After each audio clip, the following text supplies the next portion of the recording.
Hey, twin. So glad to see you. Forgot my AirPods and I'm out doing the laundry. But I wanted to hop on and chat with you today because today is 12/24. And for me, a lot of times when days are in the multiples, the evens, it's like my left ear is ringing right now, so someone wants to connect. So basically, it's like a good time to reflect on relationships and things like that. And given that it is, Christmas Eve, or the Eve of Yule, I should say, I wanted to reflect in this celebration of light, because of all this huge decision that the universe has been nudging me to make, this gigantic leap of faith. And it's been, for over a year that the universe has been telling me this, and I've been wrestling. Even after seeing my ex turn into static and almost fade out, because he couldn't handle the shift. He couldn't handle the vibration that I was moving to, and thanks to me, he was able to come back. And then seeing the timeline glitch of teleportation of the two girls just recently. I forget which video that is, so please comment down below when you see it. Or comment on the video, please. But I have all this evidence. I have all of this testimony that this is a projection, that there's literally nothing outside you. Only what you focus on, only what you give value to. And I was watching a reader today, and I'll post her channel in the pinned comment, but she was saying that she had went out the other day and treated herself to some food because she had received a gift card, and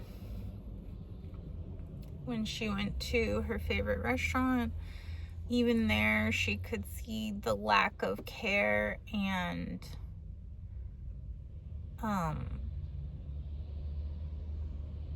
want to be there that the manager had at the restaurant.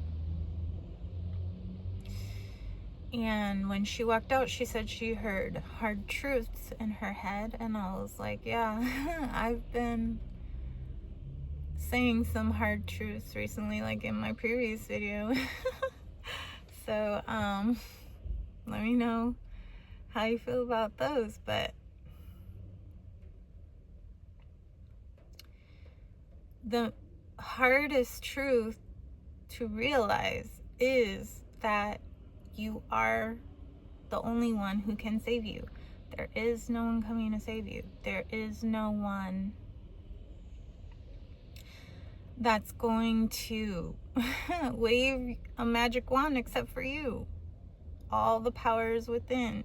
All of the magic is within you.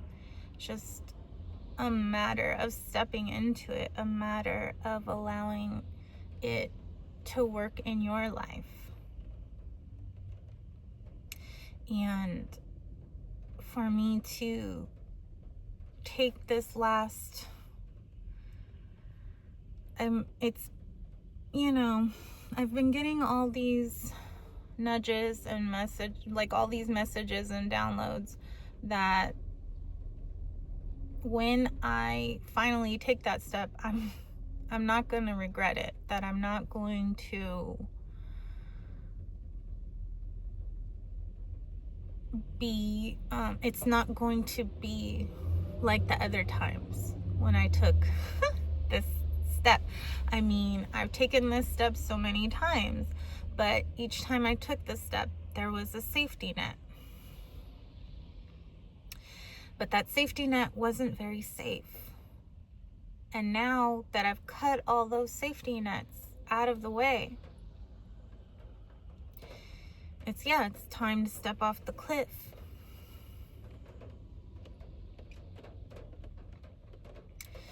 And just being reminded of Jesus when in the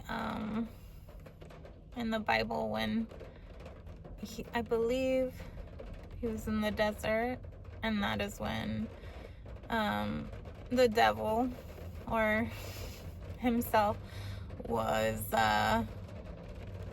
goading him to step off the cliff, that, oh, if you're the Son of God, you can fly, you can save yourself, you can do this, you can do that.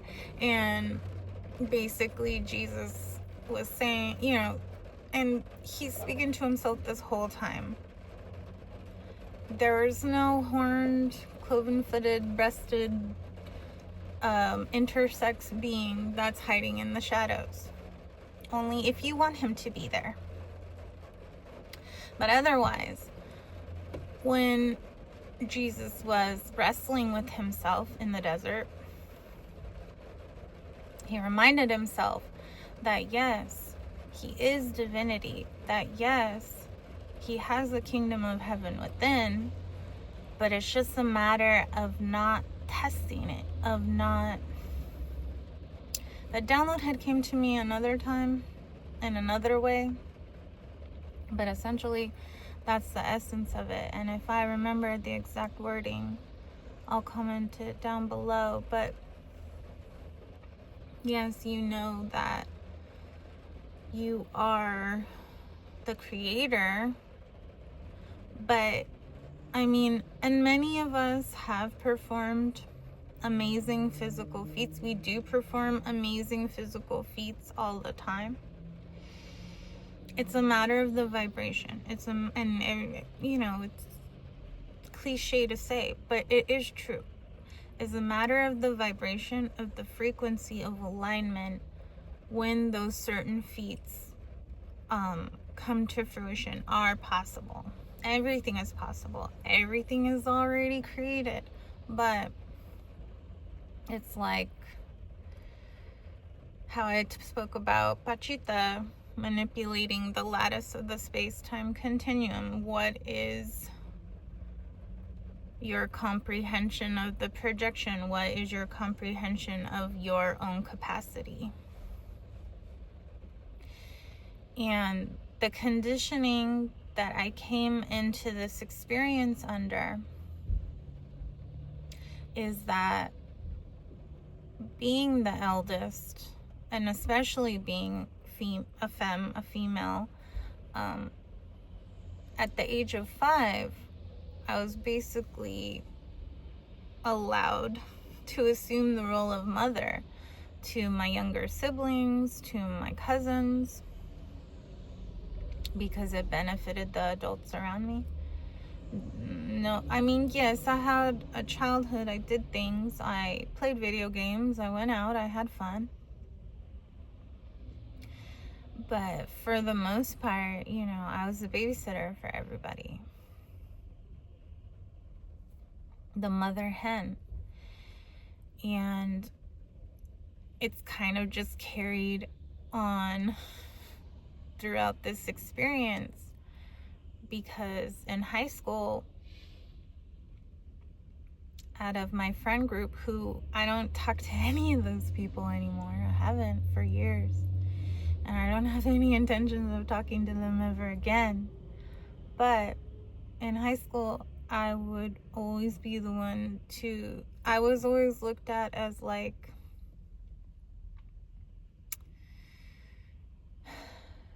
I don't want to say the leader, but because of my best friend, I felt she was the leader of us.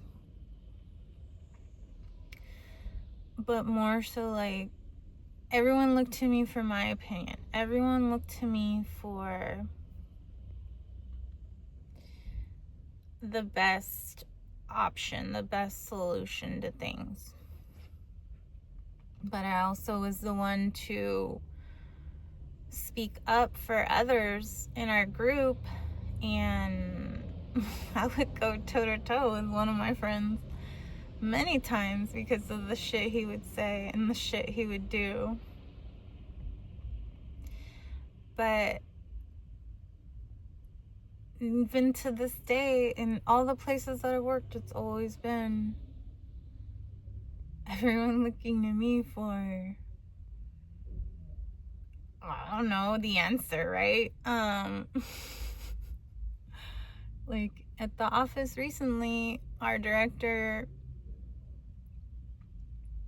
sent out an email asking us what we wanted for the holiday lunch this year.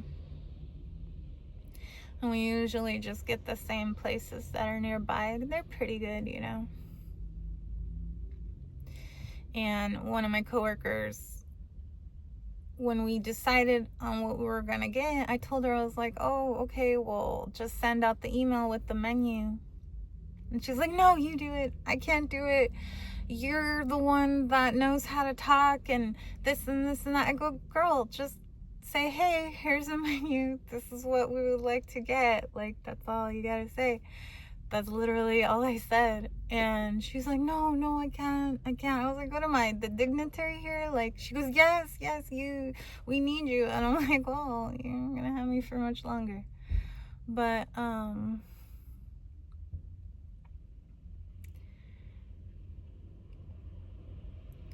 it's like, and I kind of always said, you know, I don't mind being the leader. Like, I'm chill hanging back and letting someone else take the reins. But if no one else is gonna step up, there's gotta be someone, right? So if everyone's gonna look to me,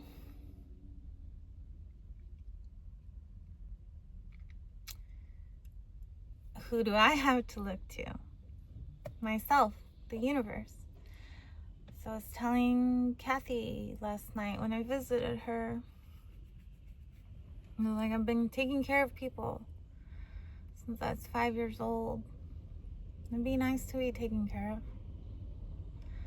It would be nice to, oh, my order's ready, awesome. It would be nice to be taken care of a little bit. And so, seeing what I've seen and knowing what I've known, knowing what I know, because it's only the beginning. There's so many occurrences that happen all the time, lots of micro occurrences, and I know that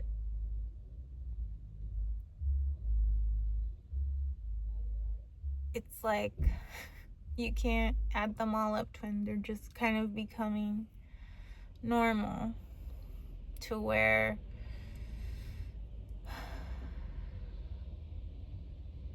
it's not even really noticeable anymore. But then you're like, oh, wait, that's not supposed to be like that, or this is different. And there's been a lot of technological glitches as well, I know. Even with Mercury retrograde over, you're just that electric, you're just that magnetic twin. You cause interferences everywhere you go.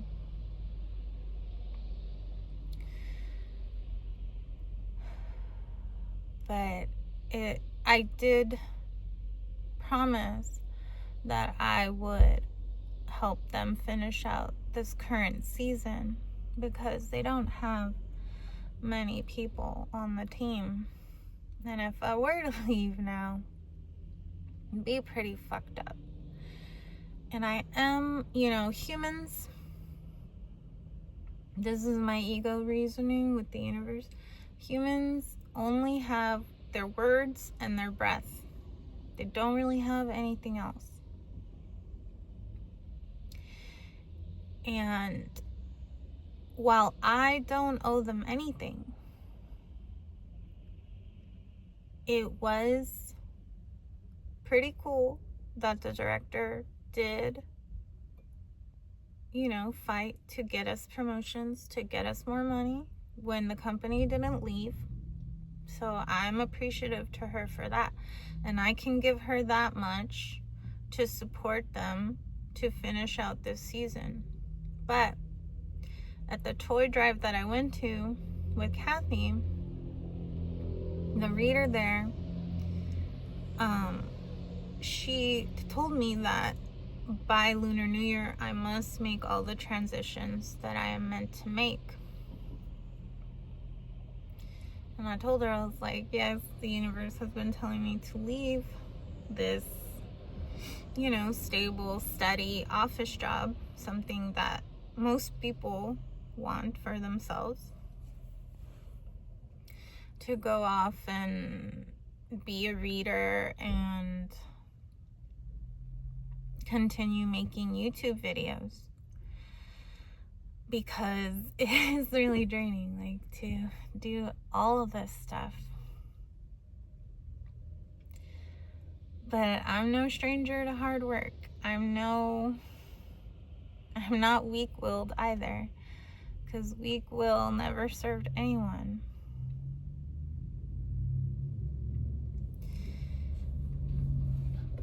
But with the it's just like growing up as well in a household of lack of,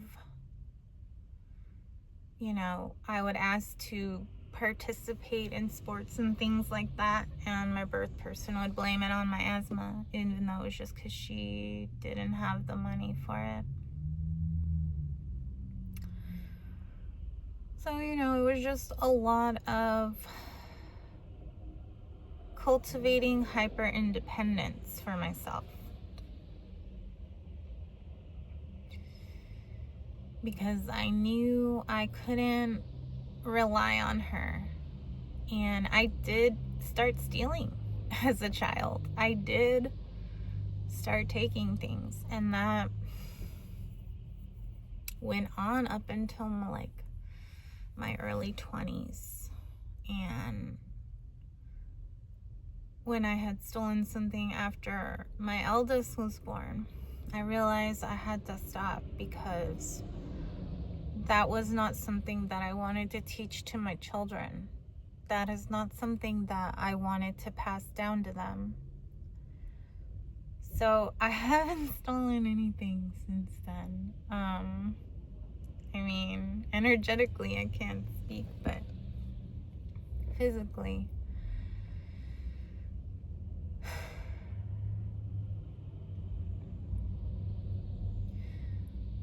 So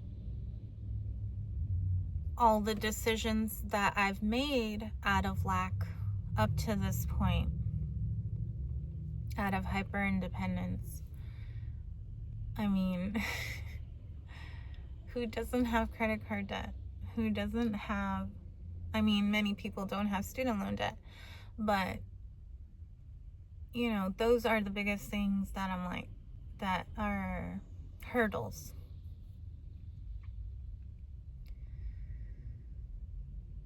But then it's I told the universe, I go, okay, well, you're guiding me to do this. You're guiding me to say, who cares, right? It's just monopoly money. So I'm okay, in 2026, we're going big or we're going bankrupt. Either way, stick around for the show.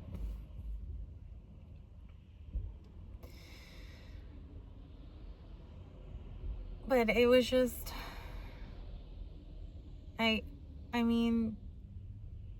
with not knowing where we're gonna go at the end of February, my eldest was making a joke referencing I Show Speed, and like when that kid called in and he was like, Speed, can you send me some money? My mom's kind of homeless. And he's like, that's gonna be you, huh? And I was like, damn it, he's just reflecting my fear. That's why you should definitely listen to your children. Yeah, honor thy mother and father, but children see your blind spots. And that's another thing I wanted to talk about, was like, my dad had already conceded to me, saying that I'm more spiritually advanced than he is. But when I had told him that I'm being guided to leave there, he's like, oh, don't do anything stupid. And for the longest time, my dad has wanted to start his own trucking company. But he doesn't do it. He keeps putting it off. He goes and works for other companies, saying that he's going to learn their logistics so then he can get another perspective on what he wants to do. And who knows, time is an illusion. He says he feels he's only 20 years old. So I'm like, okay, well, whenever he's ready, he's going to do what he's going to do. So why am I letting his limiting beliefs hold any weight over me? People have survived bankruptcy. It's not the end of the world. It's really not. But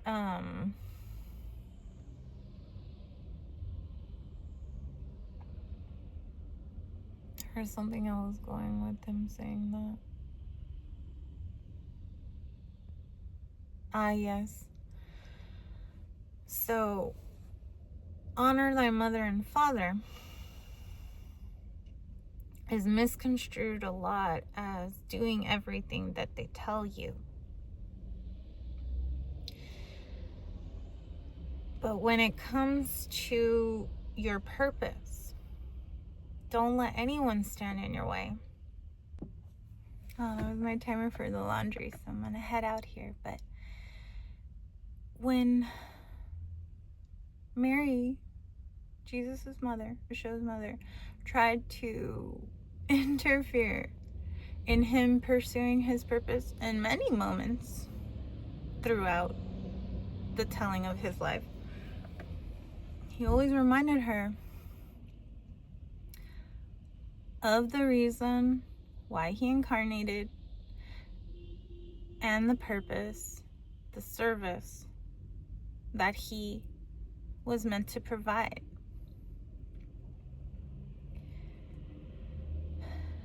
So I wanted to start this video off with gratitude, but I'll do that in the next one.